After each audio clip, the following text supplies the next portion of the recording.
जल्दी से सब्सक्राइब कीजिए और बेल आइकन को प्रेस कीजिए ताकि मंडे, थर्सडे एंड सैटरडे की सबसे पहली नोटिफिकेशन आपको मिले। Hello and Jai Shri Radhe Krishna. Came to everyone. Thank you so much for watching. I am Archana Saraswati and welcome back to Spiritual Thursday.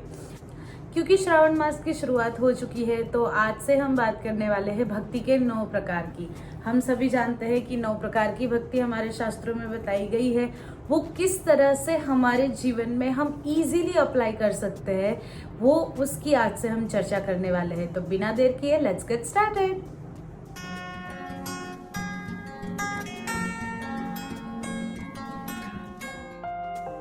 श्रवणं कीर्तनं विष्णु, स्मरणं पादसेवनम्, अर्चनं वन्दनं दास्यं, सख्यम् आत्मनिवेदनम्। तो जैसे अभी अभी हमने सुना, श्रवणम कीर्तनम विष्णु, स्मरणम पाद सेवनम, अर्चनम वंदनम दास्यम, सख्यम आत्मनिवेदनम, ये 9 प्रकार की भक्ति है। इसमें से आज हम पहले प्रकार की बात करने वाले हैं, श्रवणम। श्रवण भक्ति को बहुत ही श्रेष्ठ माना गया है और कहा गया है कि श्रवण भक्ति से भगवान जल्दी प्रसन्न होते हैं। हर किसी ने, अगर हम देखें तो विभीषण जी ने श्रवण भक्ति की थी, रुक्मणी जी ने श्रवण भक्ति की थी, शबरी जी ने श्रवण भक्ति की थी, भगवान के हर भक्त ने श्रवण भक्ति की है। अब श्रवण भक्ति को इतना कठिन या फिर इतना श्रेष्ठ क्यों माना गया? इसे हम अगर नॉर्मली समझने की कोशिश करें तो क्या कभी हमने सोचा कि सुनना कितना कठिन है? सुनना इतना कठिन है कि जब कोई अच्छी बात बता रहा है, जैसे कोई धर्म के बारे में बता रहा है, जैसे कोई जीवन के किसी यथार्थ सत्य के बारे में बता रहा है, या तो फिर कोई हमें हमारे अवगुण के बारे में बता रहा है, या तो कोई हमें समझा रहा है कि ऐसा करना चाहिए, ऐसा नहीं करना चाहिए, तो ये सुनना हमारे लिए कितना कठिन हो जाता है। हम ठीक, एक छोटा सा बच्चा भी होता है ना, वो भी कुछ देर बाद कहते हैं हाँ भाई ठीक है अब सुन लिया। उसकी भी एक लिमिट होती है सुनने की। वो थोड़ा बहुत सुनता है और फिर मुंह फुला के बैठ जाता है, फिर माता पिता को ही उसको मनाना पड़ता है। सोचिए सुनना कितना कठिन। आप बचपन से लेके अभी तक सोचिए, या फिर जब से इस दुनिया की शुरुआत हुई है तब से अब तक के लिए सोचिए, क्या कभी किसी माता पिता ने ऐसा कहा कि बुरा सुनो, गलत सीखो? क्या कहा? नहीं। अच्छा सुनो, अच्छे लोगों का संग करो, अच्छी अच्छी बातें सुनोगे तो अच्छे इंसान बनोगे। तो भगवान की कथाओं में क्या है? भगवान की कथाओं में जो मोटिवेशन हम बाहर ढूंढने जा रहे हैं ना, वो मोटिवेशन भगवान की कथाओं में। छोटी सी आपको स्टोरी सुनाती हूँ कि भगवान का एक बहुत ही प्यारा भक्त था। जैसे आप हो वैसे, ये मत सोचना कि हम तो बहुत ज्यादा भक्ति नहीं करते इसलिए हम भक्त नहीं है। भक्त होने के लिए भगवान के प्रति प्रेम होना जरूरी है, श्रद्धा होना जरूरी है। घंटों उनके सामने बैठे या ना बैठे, बस हमारी श्रद्धा ऐसी होनी चाहिए कि हम भगवान के श्रेष्ठतम भक्त बन पाए। भगवान का एक बहुत ही प्यारा भक्त था। वो हर दिन भगवान को अपनी दुखी कथाएं सुनाता था। मतलब कहे कि आज ये हो गया, आज वो हो गया, भगवान देखिए मैं कितना दुखी हूँ, आपने मुझे इतने सारे दुख क्यों दिए हैं, ऐसा क्यों है, वैसा क्यों है। बहुत ही ज्यादा दुख की बातें करता था। एक दिन भगवान ने सोचा कि आज तो इससे बात करनी है। भगवान प्रकट हो गए, कितनी बड़ी बात है। भगवान प्रसन्न हो गए, सामने आ गए, बोले कि मैं बहुत दिनों से सुनता आ रहा हूँ, या तो कह सकता हूँ कि जब से तू मेरा भक्त बना है तब से सुनता आ रहा हूँ, तू बड़ा दुखी है। तुझे कभी अगर तेरी कोई चीज खो जाए, अगर तेरे हाथ कोई नुकसान हो जाए तो तू हमेशा कहता है आपकी वजह से हुआ, आपने ध्यान क्यों नहीं रखा, आपको ये करना चाहिए, आपको वो करना चाहिए। अब तू मेरी बात सुन। भगवान ने कहा देख, मैं तो भगवान हूँ, फिर भी मुझे जेल में जन्म लेना पड़ा, फिर भी मेरे माँ बाप को जेल में जाके रहना पड़ा। जब मैंने कृष्ण अवतार लिया, राम अवतार लिया, तब मुझे वन में जाना पड़ा। कृष्ण अवतार लिया तब एक तो जेल में जन्म हुआ, फिर बचपन में ही माता पिता को छोड़ के मुझे भाग जाना पड़ा, और मुझे छुप के, भगवान होने के बावजूद छुप के मुझे 12 वर्षों तक रहना पड़ा गोकुल में। वहाँ गैया चराई, वहाँ गोपियों की इशारों पर मैं नाचा, माखन चोरी की, क्या क्या नहीं किया मैंने। उसके बाद बात छोटा सा था जब मैंने अभी तक तो छठे दिन का भी दूध नहीं पिया था। तब से लेके 12 वर्ष का हुआ तब तक एक के बाद एक कितने सारे असुर आए। छोटा सा बच्चा, खेलने की उम्र, कूदने की उम्र, प्रेम की उम्र, उस उम्र में मैंने न जाने कितने राक्षसों को मारा। उसके बाद 12 वर्ष के बाद मामा कंस के पास आ गया, उनका उद्धार किया।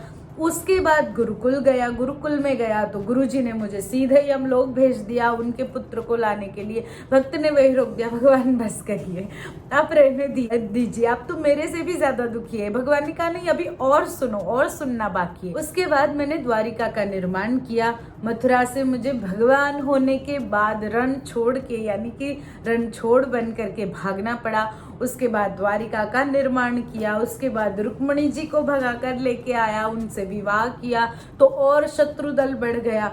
भगवान जैसे जैसे गिनाते गए वैसे वैसे भक्त ने कहा भगवान क्षमा कर दो, आज के बाद कभी फरियाद नहीं करूंगा कि मैं दुखी हूँ। मेरे कहने का तात्पर्य सिर्फ इतना है कि ये सारी शॉर्ट में मैंने जो आपको बातें की, कि आपको नहीं लगता कि भगवान के जीवन से हमें बहुत ही बड़ा मोटिवेशन मिल सकता है, हम बहुत ज़्यादा मोटिवेट हो सकते हैं। पर इसके लिए ज़रूरी है कि हम उनकी कथाओं को ध्यान से सुने। कथा को सुनने का अर्थ या कथा को कहने का अर्थ ये नहीं है कि हम ये कहे कि भगवान यहाँ आए और भगवान ये करके गए, बस यहाँ पे कथा खत्म नहीं होती। कथाओं में बहुत विस्तार पूर्वक कहा जाता है कि भगवान यहाँ आए, ऐसा करके गए और हमें क्या सिखा करके गए, और हमें जो सिखा करके गए उसमें से हम कितना अपने जीवन में अप्लाई कर सकते हैं। इसीलिए सुनना बहुत ज़रूरी है, इसीलिए श्रवण भक्ति को श्रेष्ठ माना गया है। मेरे लिए भी या किसी और के लिए भी बोलना बहुत आसान है। हम कोई भी बात होती है, जब किसी और को समझाने की बात आती है हम यूं समझा दे, जब खुद की बात आती है तब हमें पता चलता है कि कहना और सुन करके खुद समझना ये कितना कठिन है। श्रवण भक्ति को श्रेष्ठ माना गया है। यहाँ पर मैं आपको सिंप्लिसिटी से, श्रवण भक्ति का वैसे बहुत बड़ा महिमा है, ज्ञानी गूढ़ भाषाओं में श्लोक के द्वारा आपको बहुत अच्छा समझा सकते हैं, पर जितनी सिंपलिसिटी से आप भक्ति के हर प्रकार को अपने जीवन में अप्लाई कर पाएंगे उतने ही अच्छी तरीके से आप भक्त बन पाएंगे या आप भक्ति कर पाएंगे। इसलिए आपको सरल भाषा में समझाने का प्रयत्न कर रही हूँ कि श्रवण भक्ति को क्यों इतना श्रेष्ठ माना गया। जैसे भगवान की कथा सुनने बैठते हैं तो हमें नींद आने लगती है, हमारा मन इधर उधर जाने लगता है। अच्छी बातें सुनते हैं तो हाँ ठीक है आपकी बड़ी बातें ये सब, तो हमें सिर्फ इतना सोचना है। एक होता है श्रवण, आपके हम इंग्लिश में भी 2 वर्ड यूज करते हैं ना, एक होता है लिसनिंग और एक होता है हियरिंग। तो एक होता है कि जिसको सुन लिया और गया, और एक होता है जिसमें हम कहते हैं लिसन टू मी केयरफुली, मुझे ध्यान से सुनो। एक होता है ध्यान से सुनना, जो हम ध्यान से सुनते हैं उसे हम याद रखते हैं और उसे अपने जीवन में उतारते हैं।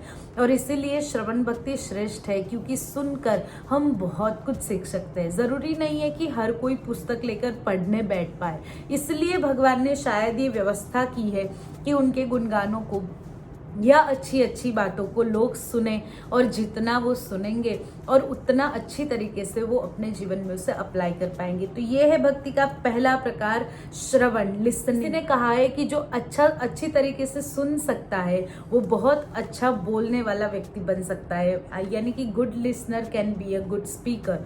तो हम जितना अच्छी तरीके से सुन पाएंगे, शांत रह के सुन पाएंगे, जो कि सच में बहुत कठिन है। कभी ट्राई करके देखिए या फिर सोच के देखिए उसके ऊपर कि सुनना कितना कठिन है। तो इस कठिनता को हमारे जीवन में भक्ति के स्वरूप में भगवान ने उतारा है।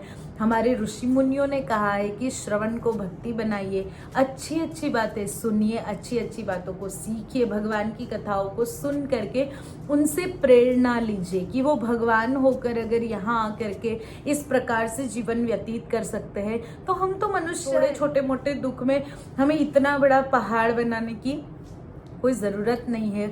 जहाँ तक हो सके वहाँ तक हम, जितना हमसे हो सके, जितनी ज़्यादा हम भगवान की कथाओं को सुनेंगे हम उतना मोटिवेट होंगे। तो ये था पहला प्रकार भक्ति का, श्रवण, जिसे हम सिंपलिसिटी से हमारे जीवन में ऐसे अप्लाई कर सकते हैं कि हम सुनना सीखें, हम अपनी बड़ों की बातें सुने, हम अच्छी बातें सुने, हम कथाओं को सुने, हम कीर्तन को सुने। इस भक्ति के पहले प्रकार को हम इस तरह से जीवन में अप्लाई कर सकते हैं, और इसीलिए सबसे श्रेष्ठ है, क्योंकि सुनना बहुत कठिन है।